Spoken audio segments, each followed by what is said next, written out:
and welcome to the Energy Within podcast with Shalyn and Catherine, where we talk about womanhood, motherhood, spirituality, and more. Yes. On today's episode, we are going to deep dive into dark feminine energy, how to embrace it, what it means, all that jazz. We're very excited. Yeah. We're very excited. It's going to be a deep and powerful, like feel it in your bones kind of power. We're wearing black to vibe. Feeling it. Yeah, Shalyn's got beautiful black nails. Oh, I do. We're vibing. I haven't painted my nails in forever. Oh, and this one's getting chipped now. This is why I don't paint my nails. It's the worst. It looks nice for 2 fucking seconds. Oh. Okay, so getting into today, we are talking about dark feminine energy, as I said. And our purpose behind this episode, our goal behind this episode, is to invite you to step into your dark feminine energy, to embrace it, maybe to consider where it is lacking in your life, where it could use a little bit more power, and things like that. And so to really start off that conversation, I would love to tell you about what dark feminine energy really is, because it has been, and we'll get into this in a second here, but it has been demonized and vilified a little bit. So we're taking it back to like the really ground level, basement level. I know you hate it when I say that. No, I love that analogy. I loved the basement level. You always smile, so I don't know if it's like, oh, you're so silly. Or no, I like it. Okay, we're doing basement level. Basement level. Understanding of what dark feminine energy is. So your dark feminine energy is where your wisdom comes from, your introspection, your truth, your depth, your pure emotion. That is what your dark feminine energy is. So if you find that you are depressed, for example, it's probably because there's some kind of blockage with your dark feminine energy, and it's not like allowed to come out and things like that. I have recently discovered this kind of like metaphor where I like to think of my dark feminine energy as this like big sister. So I don't have any sisters. You're the closest thing I have to a sister. Yeah. And so for me, the ideal of a big sister is someone who has seen some shit, been through it, and she looks at you and you're making mistakes as one does in life, and she's just like, maybe just like go left a little bit, like not stopping you, but just like guiding you in a safe way. Like if you're gonna walk down a dark alley, put your keys in your hand, kind of a thing. Sure. Not stopping you, but just like, here's what I've learned. Protect yourself. And be safe. So when you are tapped into your dark feminine energy, you are going to be able to command what you want, and it will come to you. This isn't about demanding. This isn't about walking into a room and going, you and you give me this. It's about walking into the room and people stand up and they're like, holy shit, she is so powerful. They are so powerful. I want to give them what they want. And we talk a lot about Angelina Jolie. So if you think about Angelina Jolie, I don't really need to tell you how powerful that woman is. You can just look at an image of her and you can feel it. We were also talking about the actor Cillian Murphy. And how he has very good dark feminine energy, or maybe it's like very aligned dark masculine energy. Sure. And it's just like, those are the kinds of people like, you know, not to fuck with. Yeah, it's the not fuckable with energy. Yeah, it's so powerful. Yes. And it's just like being in that. It's like, no, you don't get to fuck with me because I won't let you fuck with me. Yes. Kind of a thing. Yes. And toxic masculinity or patriarchy or those kinds of ideals will call people like that bitches, or they will say that those people are difficult to be around, when really they're just standing their ground and they're not letting anyone give them shit. They're not taking shit from anyone. No. That is what dark feminine energy is. Yeah. It's very, very powerful. And it pisses off a lot of people. It pisses off so many people. Weak people. It pisses off weak people. Exactly. And jealous people. Yes. Yeah. Somebody who is aligned within themselves won't take it as an attack. When you set your boundaries, right? It's just like, that doesn't work for me, and leave it at that. Yeah. Dark feminine energy is bold and honest, right? She doesn't lie. She doesn't manipulate. She utilizes power, and she utilizes strength and her unique gifts and her unique powers, which sometimes is sensuality and sexuality. And I'm getting ahead of myself here, but it's hard to go with it. Just go with it. It's hard to talk about one thing without talking about all of the things. So it's mysterious. It's the mysterious side of womanhood, and it is the dark side of womanhood. But I don't mean it in like good versus evil, dark versus light. It is just the shadows of the unseen Yeah. Kind of. Stay with me here. Yeah.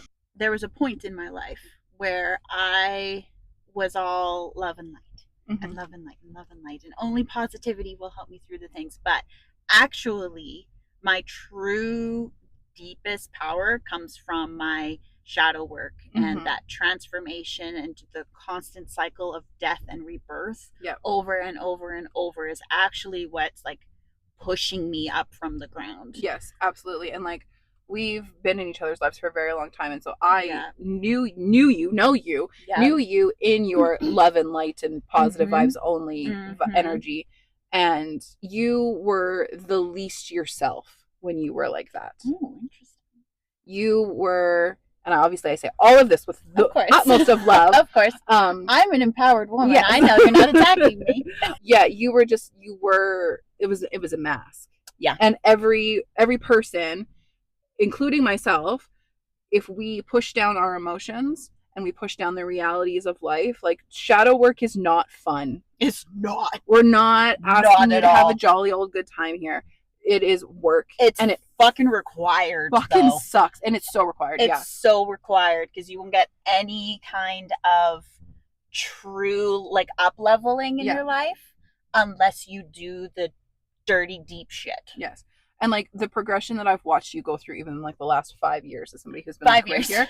Yeah. Like, it's like watching you grow up has been amazing, but like the last 5 years has been really big for both of us. Yeah. But you have gone through so much as I've watched you shed that like love and light bullshit layers. Yeah. It's been wonderful. Yeah, thanks. I just wanted to say that. Thanks. Yeah. So thanks for supporting me on my shadowy journey. Yes. So it's very, very important, but it's not fun and you're gonna dig up some shit. Because when you clean out a closet, you discover shit that you push to the back for a reason. Yep. Metaphorically and literally. So back to the topic at hand here.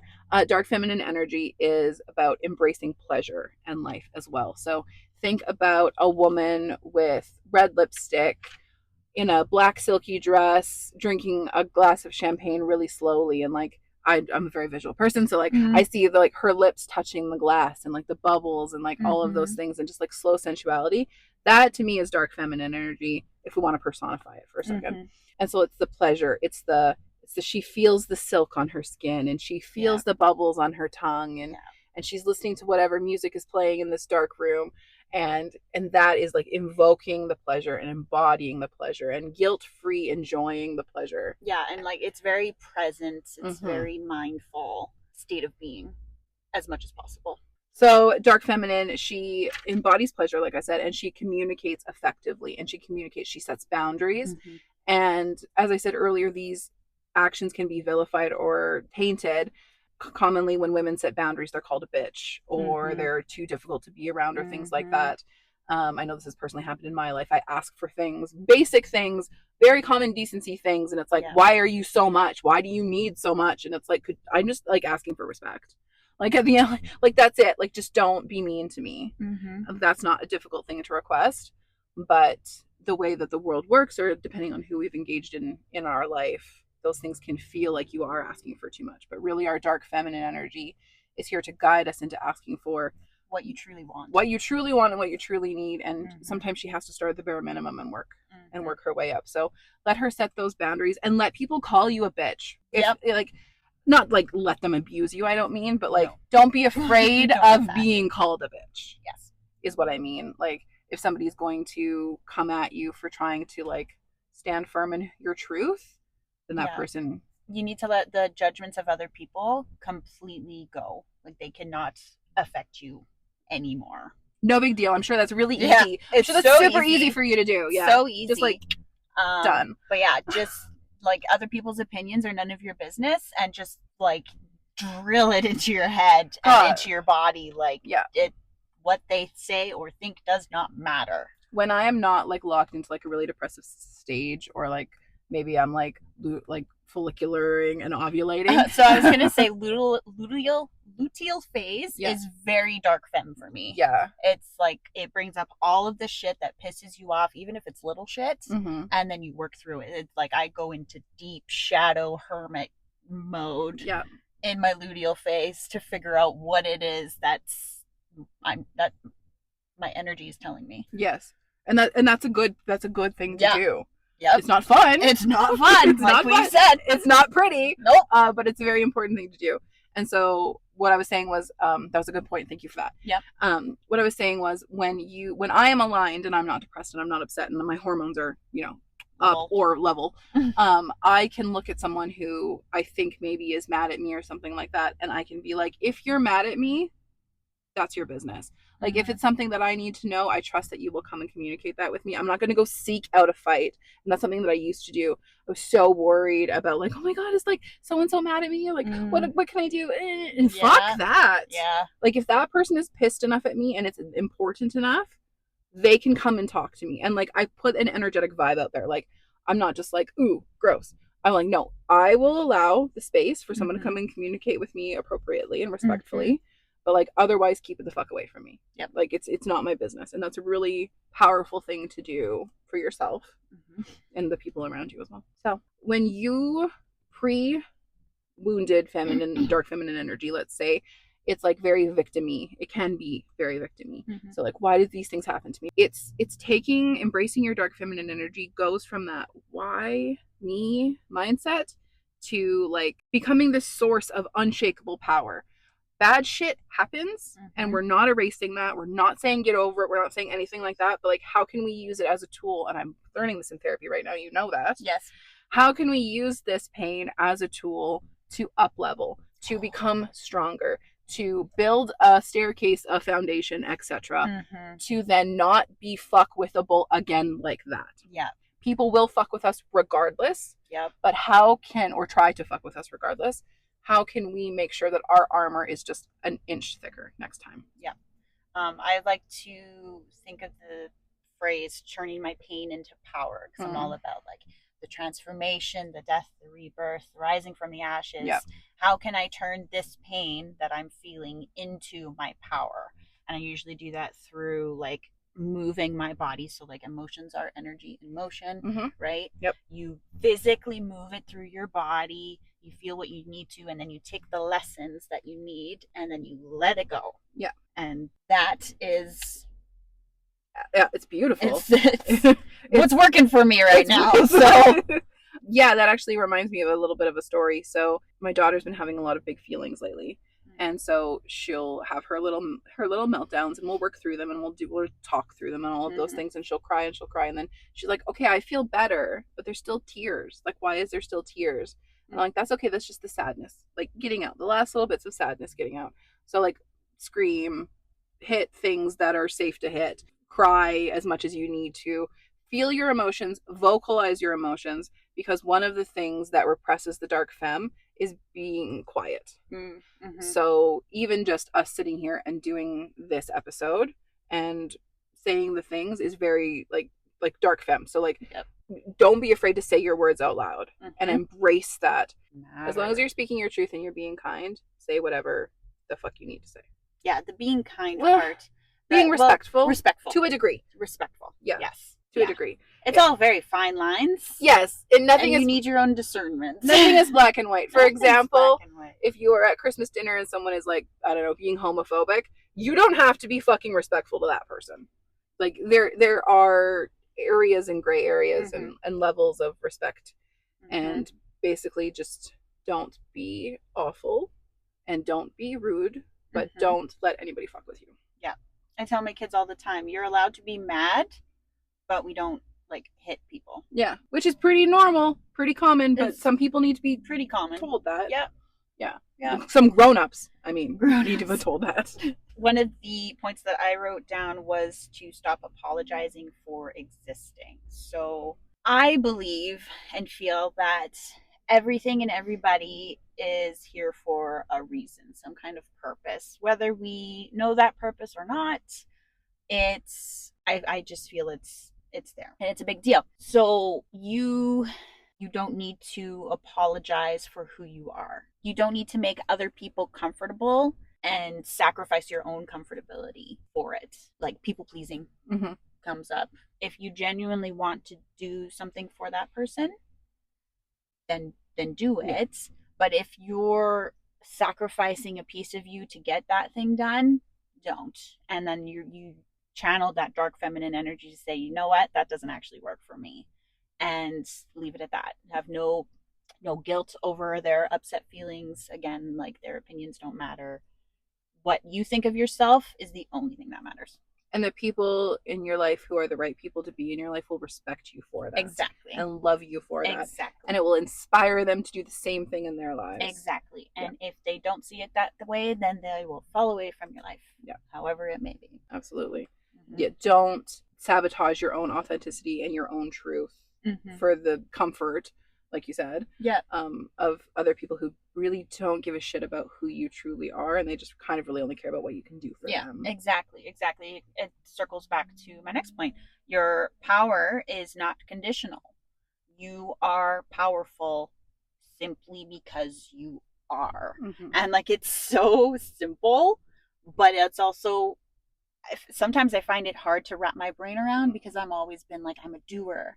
I have to prove my worth to people. I have to prove myself and show them that I'm worthy of their love or attention or anything. But you just have to, like, cut all of those chains away and just stand fully in your power. Like, I am worthy simply because I am. Yeah. I am enough exactly as I am. And again, just like drill that into your brain, and then nothing else out here will matter. Opinions, validations, all of it just falls away, and you can just simply be. And then again, the right people will come to you. The right opportunities will come to you, because you are simply being in your energy of strength and power and worthiness. Yeah. I think an important thing to note about all of that, absolutely 1000% true what you said. Keep in mind, it's not an overnight operation. No. And it is not a one-time fix. This is something you go through and go through and go through, and it gets a little bit easier every time. Bit easier, but the triggers will always show up. So then in those triggers, you have the choice. Is this how I'm going to be from my past experiences, or am I choosing to move forward in this spot a different way? Am I choosing to take the different path on this situation or whatever it is? Yeah. There's always that choice. And it's a split second of a choice. So you got to be very observant and aware and mindful. And intentional of how you want to move. That's why being embodied in your body, aware of what is happening around you, is so fucking important. Yes. It is the difference between sitting in a car and letting somebody else drive and driving the car yourself. Exactly. Make sure that you are in the driver's seat of your own life. And that's a little bit cliche, but just like... It's true. It's true. Yeah. It's true, right? Like, are we sitting here, la, la, la, la, la, I don't really know what's going on? Or are we sitting here like, no, okay, there is a red light, there is a stop sign, there is fucking 5 people over there coming at me. Like, are you paying attention to what is going on in your life? If the answer is yes, cool. Do it in a dark femme way. If the answer is no, get in the fucking driver's seat. Yeah. And do whatever you have to do to get in the driver's seat. Do what you need to live the life that you want. But that's up to you. Nobody else can get that for you. Yeah. It's up to you. Yeah. I just had a vision of like pushing somebody out of the driver's seat onto the road and just like, get the fuck out of here. It's my life now, bitch. Yeah. So we talked about shadow work and how it's important in terms of developing your dark femme and getting back to your own like primal power. Yeah. One thing about the dark femme too is that she is unafraid of the shadow work. She's curious. She's open-minded. So I wrote this poem about how going into the cave of my shadows and being curious and feeling strong in my capability to face those shadows rather than fearing them. And then you kind of get to this point in terms of cave analogy where those little shadows just like they're around you. They're not a part of you, but they're around you, and you see them and you acknowledge them and all of the things that you've learned from them, and you just kind of like embrace them. You're like, yeah, this shadow is how I became me in this moment. Like it's a part of me. And so you embrace it, you embody it, and you learn from it, and then you carry on. And it becomes like a little pet instead of this big scary monster under your bed. Yeah, absolutely. I have nothing to add. You nailed it. Yeah. So. Yeah, that was a good one. So before we go any deeper, I just kind of want to go briefly over the history of dark femme, where it went, didn't really go anywhere.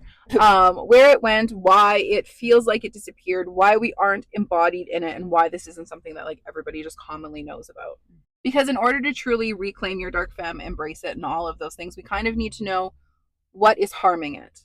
And so the things that happen in your life for sure are a problem. But like on a grander global scale, what is suppressing the dark femme? And maybe I need to tell you, maybe I don't need to tell you, but like patriarchy is a big fucking problem. The way society is run is a big fucking problem. The amount of times you talk about the patriarchy and how much it shits and sucks on these podcasts is hilarious. I hate it. There's going to be a whole episode. Very vocal about it. Very vocal about it. So in ancient civilizations, before patriarchy, in ancient civilizations, dark feminine energy was revered. It was respected. It was the shit. It was the man, right? Yeah. Like that was the most powerful source of energy on the earth. Yeah.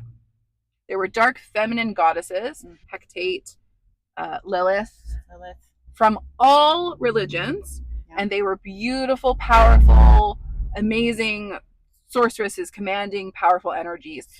Sorceresses. And priestesses. And over time, things like Christianity came into the world, and certain belief systems, and men felt threatened by this power. They got scared because it's so amazing.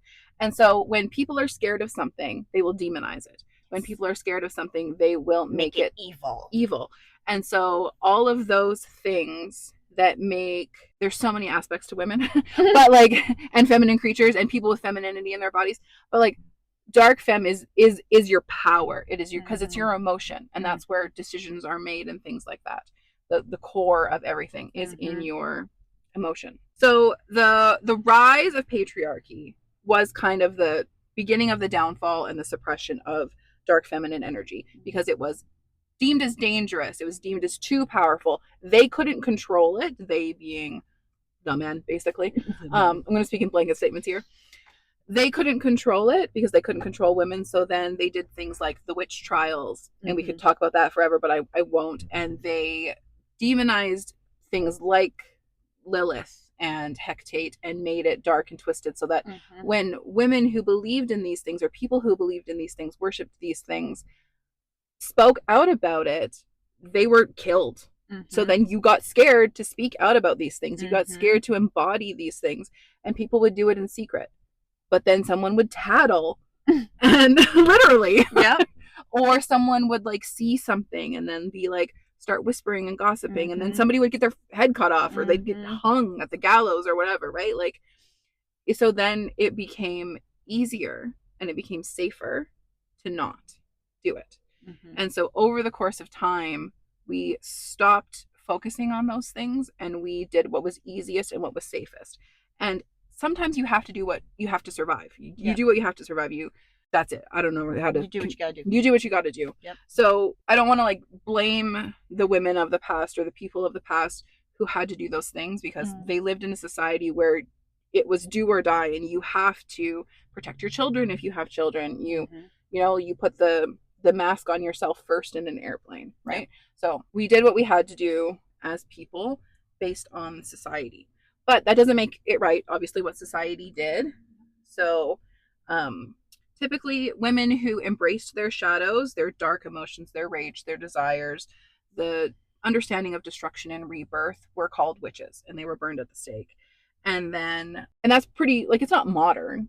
That's past, that's the history. Yeah. But it's modern enough that we all kind of know about it. Yeah, it's maybe not so much you're being burned at the stake, but it's more like you're being shunned or not invited to certain events because of the way that you behave on social media, or canceled, ostracized, things like that. Yeah, exactly. There's our own version now in a modern society of being burned at the stake. Yeah, there are modern witch hunts. Yeah. And that's not to say that there aren't some people in the world who shouldn't be canceled. There absolutely are terrible freaking people in the world.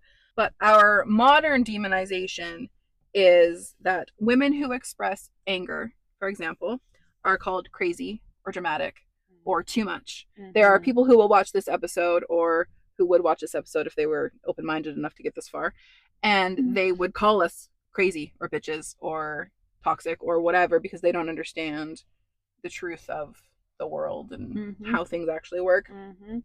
And then women who own their sensuality, think about Megan Fox, think about Angelina Jolie, think about any powerful woman in media, think about Taylor Swift even, who's like not really dark femme, but like her Reputation album is 1,000% dark femme. Oh yeah. Right? I know men personally in my own life who I've had to correct from calling her a slut and a whore and a bitch and all of these things. And it's like, okay, but why do you say that? Yeah. Is it just because she's more powerful than you? And that's it. That at the end of the day, yeah, they can't handle it for whatever their own personal reasons are. People always fear what they don't understand. Yes. We see it in movies all the time. All the time. And then women who are seen as intimidating or like who hold strength in their own personal power are called cold or bitches or mean or evil or any whatever term that they want to use. Scary. And they're kind of like shoved off to the side, even though what they really are is strong and communicative. I was going to say loud. Not that there's anything wrong with being loud, but like they're just communicative about who they are and what they want. And whether you identify as a woman, as a man, as whatever, that can be intimidating to you because it either shows you a mirror of what you wish you were, or it shows you a mirror of what you are and are scared to step out because maybe you're still in that survival mode for whatever your reasons are. Yep. And that means you need to do your own shadow work. FYI. And then like you were earlier talking about light and love and positive vibes and all of those things. Yeah. Darker emotions like grief, rage, sadness, any kind of like negative emotion was then villainized in its own right as like that's toxic. Like don't be happy. Like you just got abused. I'm sure if you were just more positive about it, everything would be fine. Like and we don't do that. We say, yes, okay, we feel our feelings, we process it, right? We have this conversation all the fucking time. Yep. We feel our feelings, yep. We move through it, yep. We learn our lesson from it, we hopefully help other people who are going through it, and then we move forward. Yeah, let it go, move forward with our lives. Don't get over it necessarily. Like, don't feel like you have to push yourself to get over it. Yeah. But just, it is what it is. Yeah. And you can't fester in it. You can't sit in it. Yeah. You can most definitely feel it. Feel it for however long you need to, but eventually you do need to come out. And then I wrote another poem about that. Beautiful. And then also to riff off of another thing that you said earlier, you turn that pain into power. Yeah. That is so pain into power is so powerful. I do that at the gym. So like I'll be at the gym and I'm literally repping out pain into power, pain into power, and it feels great. I love that. Yeah, I love that because that is like if we want to like talk about working out specifically, you move through the pain of lifting the heavy weights, exactly, and you get stronger, and it's not fun.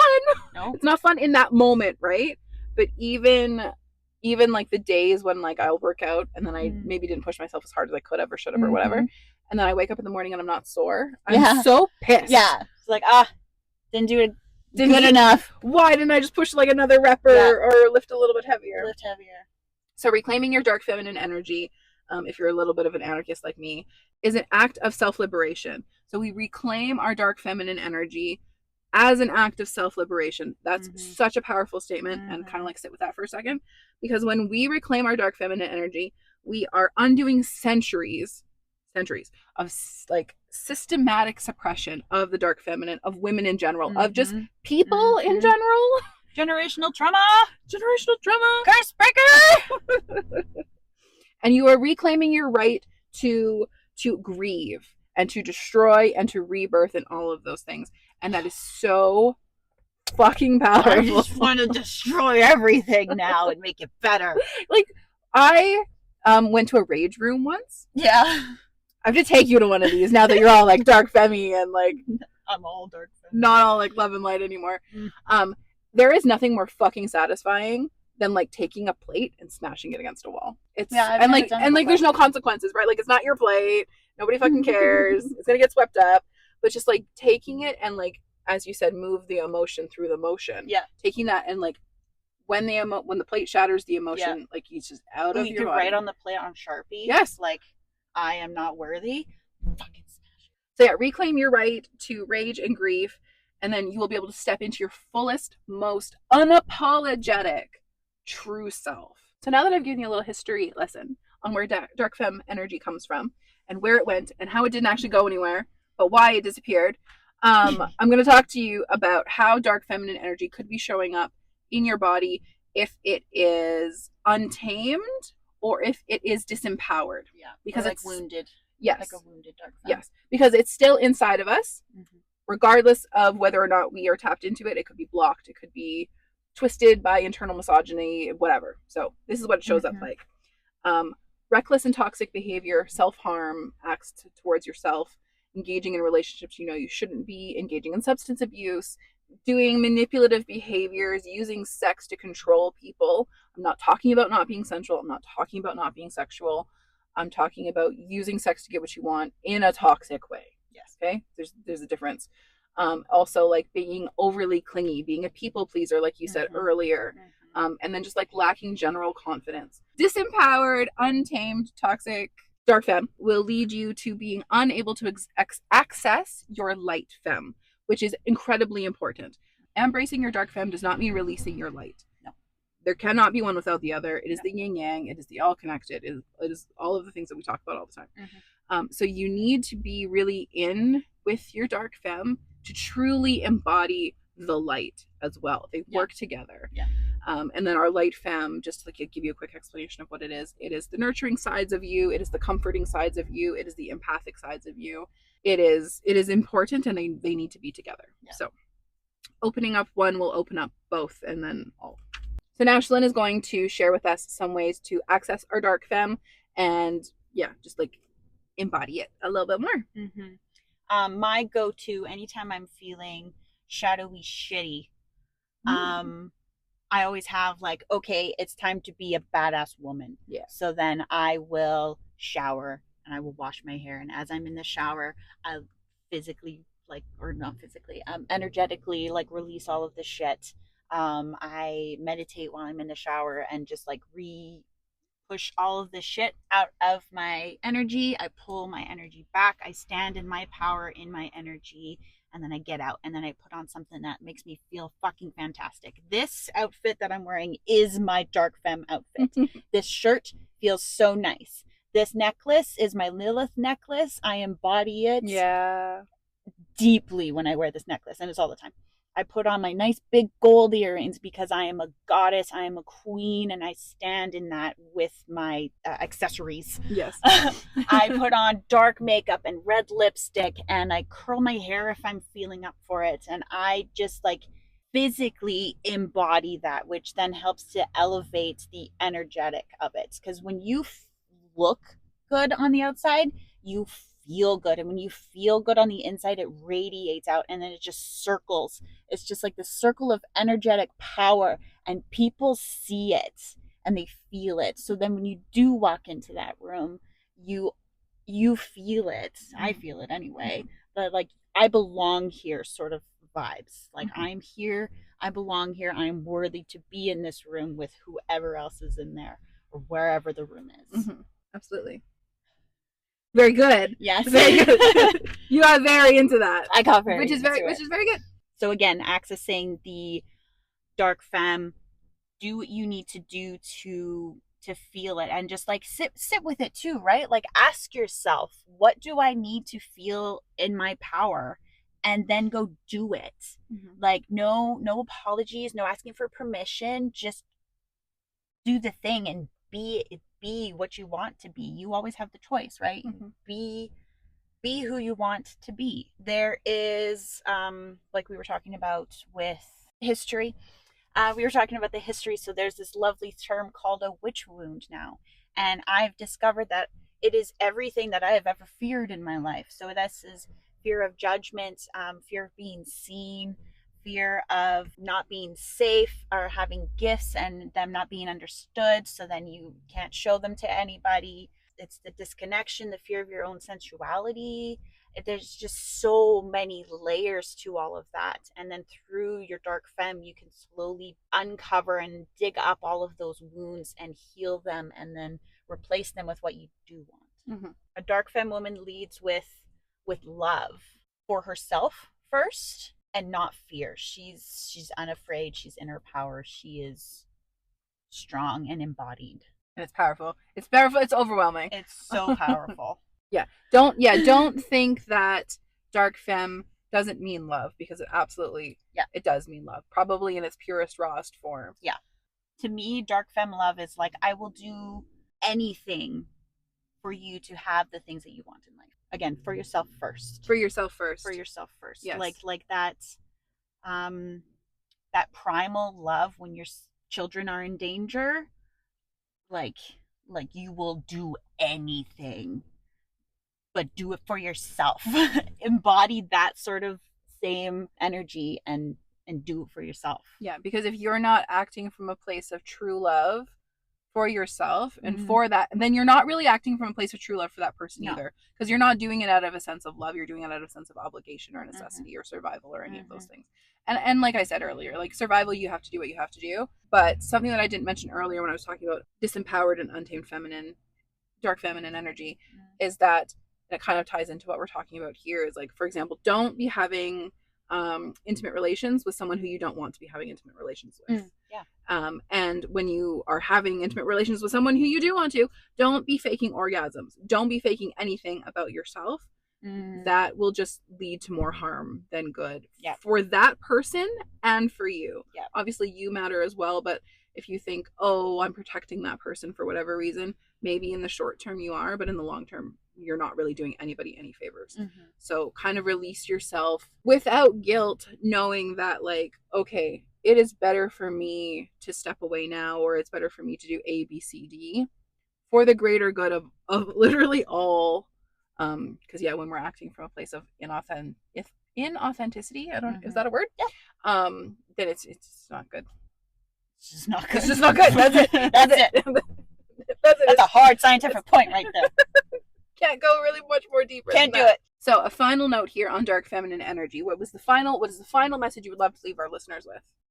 You are so much more powerful than you've ever thought you were before in your life. Think of the most powerfulest that you felt. You're still more powerful. There's so much untapped raw energy within you, and you just have to work through it and dig through it and discover it. It's always been there. You just need to find it again. And sometimes you have to burn a lot of shit. So you become the force that burns whatever does not suit you in your life anymore. You burn it to the ground, because like with wildfires, you burn everything down. Everything looks dead and not okay. And it's a catastrophe. It's a catastrophe. It takes out a lot of things. It's the tower card. You become the tower card. You burn shit down, and from that you can rebuild and regrow stronger tomorrow. Absolutely. A little bit cliche, but yeah. No, I got it. Yeah, that was good. And just also remember that the world, patriarchy, the world taught you to fear the dark femme because it is so powerful and it is so unstoppable, and it is so necessary to keep the world in balance. The reason that the world feels wrong and bad and no good, especially right now in today's political climate and everything fucking going on in the world, is because dark feminine energy and feminine energy in general is suppressed and demonized and vilified and fetishized and all of these words. So just remember, when you step into your dark feminine, it is an act of rebellion. It is a beautiful act of telling the patriarchy to go fuck itself, and it's powerful, and embrace it and welcome it. Go forth and fucking change the world. That's what I want to say. Fucking change the world. Fucking change the world. And it's inside you already. Can't change the world until you embrace your full power. Yeah. Thank you so much for listening to our extremely long topic of us ranting about power. Thank you for joining feminine power conversation today about dark feminine energy. We would love to hear your thoughts. Yes. You can find us on the Energy Within podcast, and that's on all platforms. Our next episode is going to be tying into this one. So we've got dark feminine energy today. next time is going to be light feminine energy. So like Catherine had said earlier, it's the nurturing, it's the compassionate, it's the empathetic. It's powerful in its own right. It's powerful in its own right. Yeah. It's not this like, fuck everybody, I'm going to do it myself. It's Empress energy. Yes. That's what it is. I'm very excited to deep dive basement level up with it. Yes. So we'll see you next time. Yes. And as always, remember to see your power. Bye. Bye.